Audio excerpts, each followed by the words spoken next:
This is ESBR Boxing. Delighted to be joined by former Premier League striker Troy Deeney. Troy, thank you. I'm good.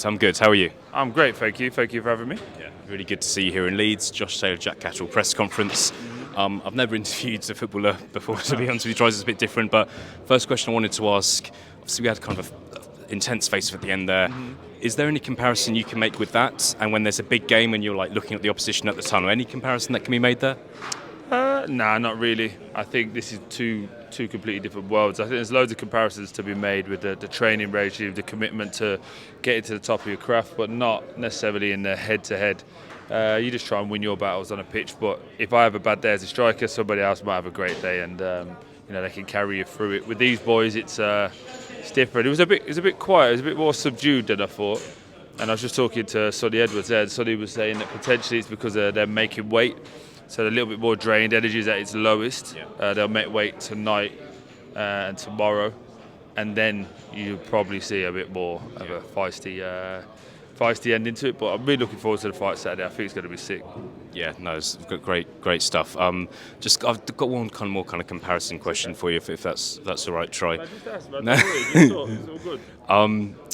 I just wanted to ask, if compared to like these guys, they're 48 hours away from a massive fight, a massive stage of their careers, 24 hours away from the weigh-in.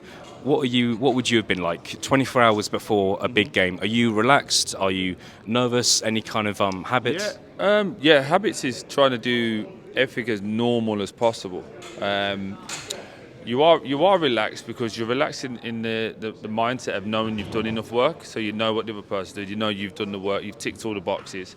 Now you're in a space where you just want to get it on. Like in a game time, you're like kind of boring the day before because it's like go back, chill out, have a kip, have some food.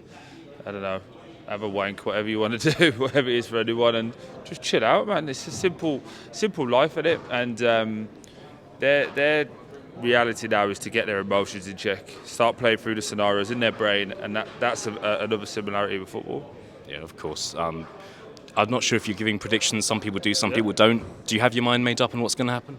I was really Jack Catterall all the way up here, and I'm watching that and watching how Josh has conducted himself today. He seems calm, but he seems spiteful, and I'm really interested to see how they react Friday. But beforehand I was all Catterall. Now I'm like, oh, hold on, one sec. But I don't have a dog in the fight, which is the perfect part. And then I got to go and interview both of them in a minute, so it'd be very hard for me to be blagging it and be like, oh, I thought it was going to be this. So I'll just tell both of them the same and see what happens. Yeah, very much a 50-50 fight. Just one last thing before I let you go, Troy. Just want to touch on last weekend. I'm sure you were watching. In your opinion, can Tyson Fury win the rematch? What does he need to do in your head? There's a lot more educated people than me to what all he needs to do.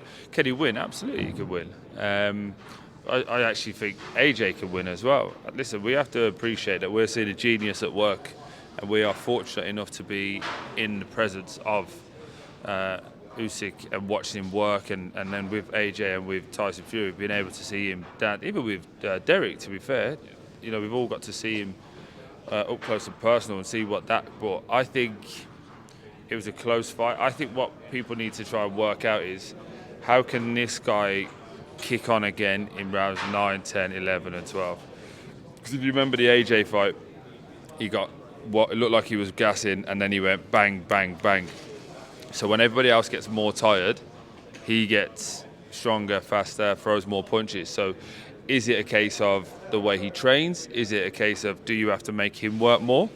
But he's so good because his footwork the way he is, and throws punches while on the move, and he's throwing punches while you're taking a step back. And man, I think he's brilliant. But I think we should be.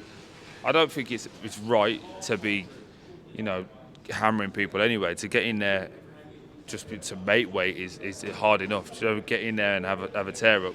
I think we should just appreciate the fact we've got 3 unbelievable heavyweights in AJ, Fury and Usyk, and we're in a wonderful time. I'm old enough to remember what I would consider somewhat similar, which is Evander Holyfield, Lennox Lewis and the back end of Mike Tyson. Those 3 were giving exhilarating fights, and you wanted to know, ooh, these boys are proper and they're having it. And I think that's where we're at now.